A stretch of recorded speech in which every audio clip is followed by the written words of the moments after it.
નમસ્કાર દોસ્તો, સ્વાગત છે આપ સર્વનું તમારી પોતાની YouTube channel ocean coaching classes પર। મિત્રો, આજે આપણે ધોરણ 5ના પર્યાવરણ વિષયની તારીખ 17/2/2024ના રોજ જે એકમ કસોટી લેવાની છે તે એકમ કસોટીનું ઓરિજિનલ પ્રશ્ન બેંક જે છે તેના સંપૂર્ણ સોલ્યુશનના વિડીયો અને પીડીએફનો અભ્યાસ કરવાના છે। મિત્રો, આપણી આ ચેનલ ઉપર ધોરણ 5ની અત્યાર સુધીની જેટલી પણ એકમ કસોટીઓ લેવાય છે તે બધી જ એકમ કસોટીઓના સંપૂર્ણ સોલ્યુશનના વિડીયો અને પીડીએફ બંને મુકાઈ ચૂક્યા છે। તો આ વિડીયો અને પીડીએફનો અભ્યાસ કરવા માટેની લિંક તમને નીચે ડિસ્ક્રિપ્શન બોક્સની અંદર મળી જશે। જરૂરથી તેનો અભ્યાસ કરી લેજો। સાથે સાથે આપણા વોટ્સઅપ ગ્રુપમાં પણ જરૂરથી જોડાઈ જજો, જેથી કરીને આવનાર તમામ વિડીયો અને પીડીએફની લિંક તમને વોટ્સઅપ પર પ્રાપ્ત થતી રહે। ચાલો તો શરૂ કરીએ। પ્રશ્ન નંબર 1 નીચે આપેલ ઘટનાઓને ફૂંક મારવાથી ઠંડુ કે ગરમ થાય તે રીતે વર્ગીકરણ કરો। તો અહીંયા તમે જોઈ શકો છો કે આપણને 10 જેટલી ઘટનાઓ આપેલી છે। એમાં ફૂંક મારવાથી જે ઠંડુ થાય તેને આપણે ડાબી બાજુ લખીશું, અને ફૂંક મારવાથી જે ગરમ થાય છે તેને આપણે જમણી બાજુ રાખીશું। તો ફૂંક મારવાથી ઠંડુ થાય તો ચૂલા પરથી ઉતારેલ ચા, દાળ ઢોકળી, બાફેલા બટાટા, ગરમ દાળ અને ચૂલા પરથી ઉતારેલ દૂધ। ફૂંક મારવાથી ગરમ થાય તો એમાં ચૂલામાં આગ ઓલવાતી હોય ત્યારે, શિયાળામાં હાથ ઠંડા થઈ ગયા હોય ત્યારે, બરફનો ટુકડો, આઈસ્ક્રીમ, કેન્ડી અને ખૂબ ઠંડુ પાણી। મિત્રો, તારીખ 17/2/2024ના રોજની ધોરણ 5ની જે આસપાસ એટલે કે પર્યાવરણ વિષયની જે ઓરિજિનલ પ્રશ્ન બેંક છે તેના સંપૂર્ણ સોલ્યુશનના વિડીયો અને પીડીએફ બંને આપણી ચેનલ ઉપર મુકાઈ ચૂક્યા છે। તો આ વિડીયો અને પીડીએફનો અભ્યાસ કરવા માટેની લિંક તમને નીચે ડિસ્ક્રિપ્શન બોક્સની અંદર આપેલી છે। સાથે સાથે આ પીડીએફ જો તમારે વોટ્સઅપ પર જોઈતી હોય તો વોટ્સઅપ પર પીડીએફ મેળવવા માટે 7046222254 અહીંયા તમને એક નંબર આપવામાં આવેલો છે। આ નંબર ઉપર પણ તમે કોન્ટેક્ટ કરી શકો છો, સંપર્ક કરી શકો છો અને સમગ્ર સોલ્યુશનની પીડીએફ તમે મેળવી શકો છો। ત્યાર પછી છે પ્રશ્ન નંબર 1 ખાલી જગ્યા પૂરો કોઈ પણ 2, જેના કુલ 2 માર્ક છે। એમાં પહેલું, ફૂંક મારીને ખાલી જગ્યા વાજિંત્ર વગાડી શકાય છે, તો જવાબ આવશે બીન। બીજું, અથડાવીને ખાલી જગ્યા વાજિંત્ર વગાડી શકાય છે, તો ઢોલ। ત્રીજું, હવા ભરીને ખાલી જગ્યા વાજિંત્ર વગાડી શકાય છે, તો હાર્મોનિયમ।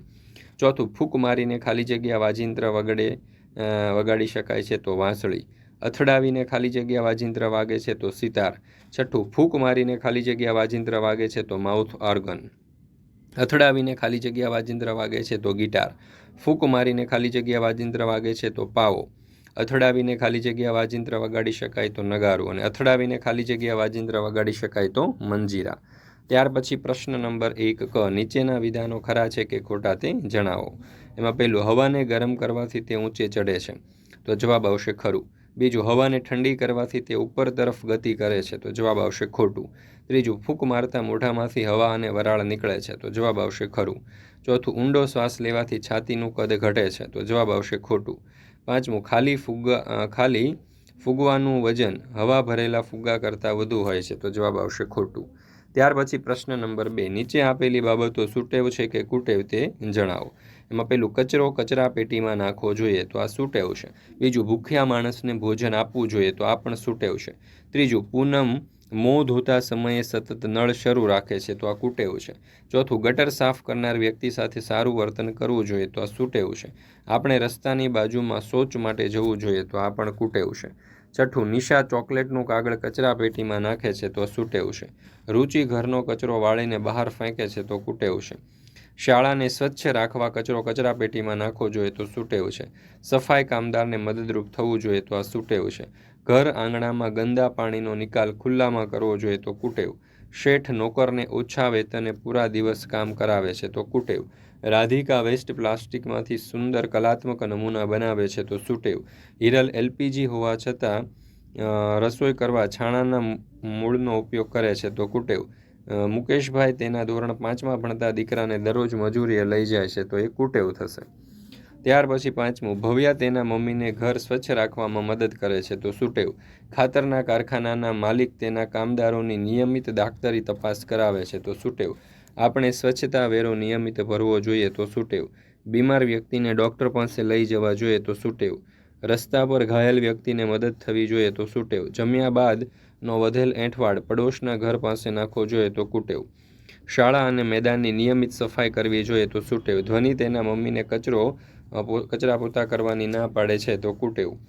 ત્યાર પછી છે 23મું, બીમાર વ્યક્તિની પથારી નિયમિત સફાઈ કરવી જોઈએ, તો સુટેવ। ભીનો તથા સૂકો કચરો બંને ભેગા નાખવા જોઈએ, તો કુટેવ। 25મો સવાલ, મોટા પરિવારમાં ઘર સ્વચ્છતા રાખવાની જવાબદારી વહેંચી દેવી જોઈએ? તો જવાબ આવશે સુટેવ. ત્યાર પછી જોઈએ પ્રશ્ન નંબર 3. અહીંયા આપણને કહ્યું છે કે નીચેના પ્રશ્નોના 3-4 વાક્યમાં જવાબ આપો. 2 ગુણનો પ્રશ્ન છે. એમાં પહેલો સવાલ, શું તમને કોઈએ ક્યારેય રમતો રમતા અટકાવ્યા છે? કેમ? તો જવાબ આવશે કે અમને સોસાયટીના લોકોએ ક્રિકેટ અને ગિલ્લી દંડાની રમતો રમતા અટકાવ્યા છે. આ રમતો રમતી વખતે અમે તેમની ઘરની બારીના કાચ અને મોટરગાડીના કાચ તોડી નાખ્યા હતા. તેથી તેઓએ અમને ક્રિકેટ અને ગિલ્લી દંડાની રમત રમતા અટકાવ્યા હતા. બીજો સવાલ, આપણે મકાન બદલવાનું થાય તો કઈ કઈ મુશ્કેલીઓ પડે? હવે નવી જગ્યાનું મકાન નાનું અને ઓછી સગવડતાવાળું હોય તો પણ ચલાવી લેવું પડે. પપ્પાએ નોકરી ધંધો શોધવાની પ્રક્રિયા હાથ ધરવી પડે. અમારા માટે નજીકમાં શિક્ષણની વ્યવસ્થા કરવી પડે. આડોશ પડોશના લોકો સાથે સુમેળ સાધવા અને પરિસ્થિતિ કેળવવા પડે છે, જેમાં સમય લાગે છે. નવી જગ્યાએ પોતાના કહી શકાય તેવા સંબંધીઓ ન હોવાથી પોતાનાપણાનો અભાવ જણાય છે. આથી સામાજિક સંબંધોથી દૂર રહેવું પડે છે. ત્રીજો સવાલ, તમે જે રમત રમો છો તે રમતમાં તમને કેવી મુશ્કેલીઓ પડે છે? તો અમે ક્રિકેટ અને ગિલ્લી દંડાની રમત રમીએ છીએ. અમારા ઘરની નજીકમાં કોઈ મેદાન ન હોવાથી અમારે તે રમત અમારા મહોલ્લામાં રમવી પડે છે. તેથી ઘણીવાર સોસાયટીના મકાનો, કાચ અને ગાડીના કાચ તૂટી જાય છે. તેથી મહોલ્લાના લોકો અમને તે રમત રમતા અટકાવે છે.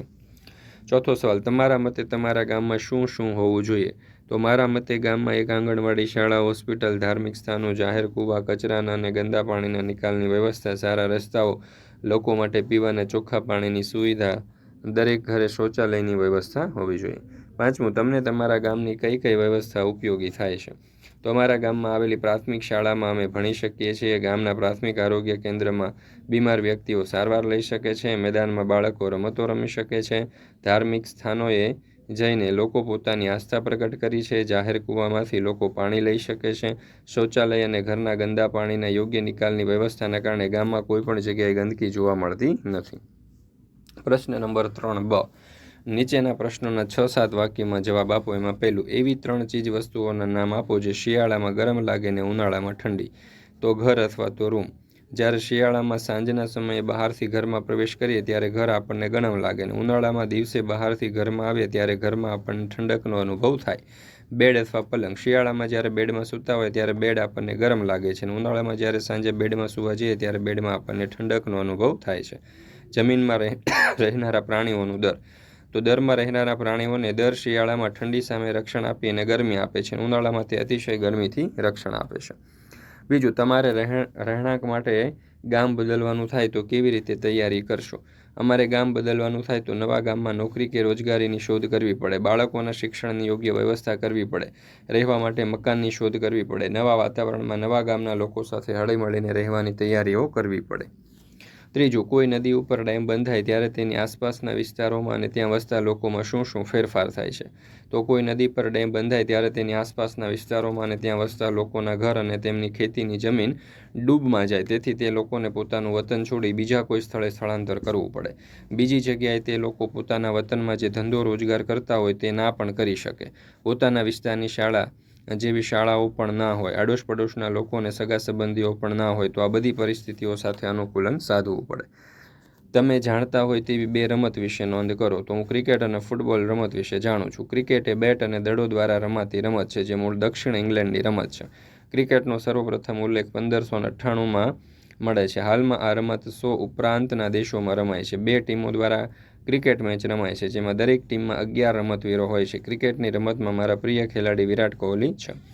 ફૂટબોલની રમત વ્યાપકપણે ફૂટબોલ કે સોકર તરીકે જાણીતી છે, જે ખેલાડીઓના જૂથ દ્વારા રમાતી રમત છે, જેમાં 11 ખેલાડીઓના 2 જૂથો અને ગોળાકાર દડાથી આમને સામને રમત રમે છે. આ રમત વિશ્વમાં સૌથી પ્રચલિત રમત હોવાનું વ્યાપકપણે માનવામાં આવે છે. ત્યાર પછી 5મું, 2 સફળ ભારતીય મહિલાઓના નામ જણાવી તેના વિશે 3 વાક્યો લખો. એમાં લતા મંગેશકર.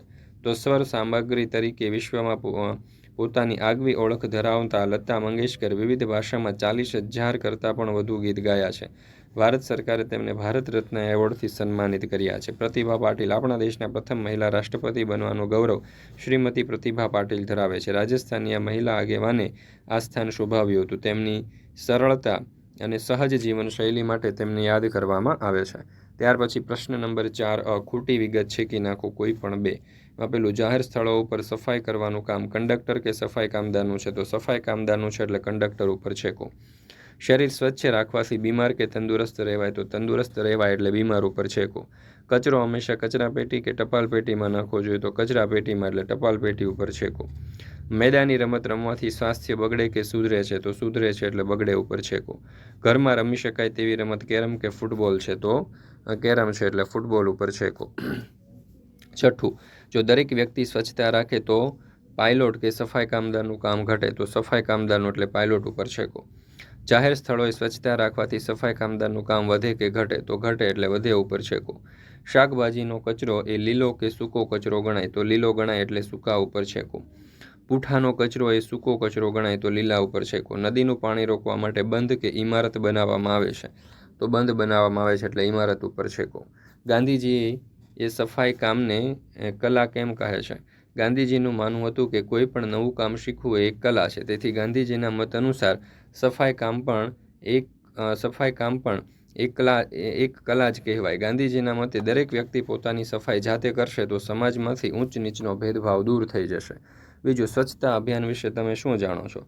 તો 2 ઓક્ટોબર 2014ના દિવસે આપણે દેશના વડાપ્રધાન નરેન્દ્ર મોદી દ્વારા સ્વચ્છ ભારત મિશનને સમગ્ર દેશમાં એક રાષ્ટ્રીય આંદોલન સ્વરૂપે શરૂ કરવામાં આવ્યું.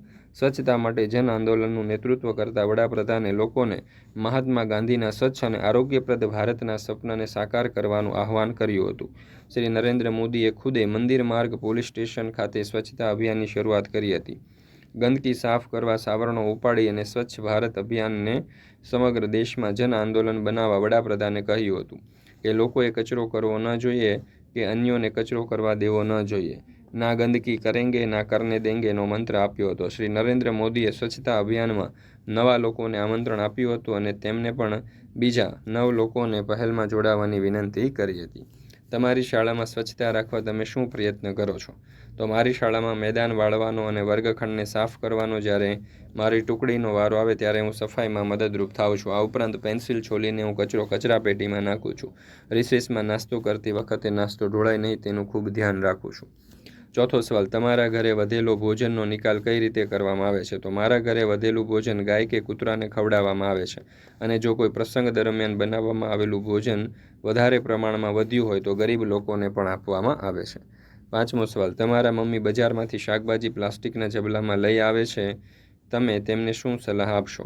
તમારા મમ્મી બજારમાંથી શાકભાજી પ્લાસ્ટિકના ઝબલામાં લઈને આવે તો હું તેને સલાહ આપીશ કે પ્લાસ્ટિક સ્વાસ્થ્ય અને પર્યાવરણ માટે હાનિકારક છે. તો જ્યારે પણ બજારમાંથી કોઈ પણ વસ્તુની ખરીદી કરવા જવાનું હોય ત્યારે સાથે કાપડની થેલી લઈ જવી.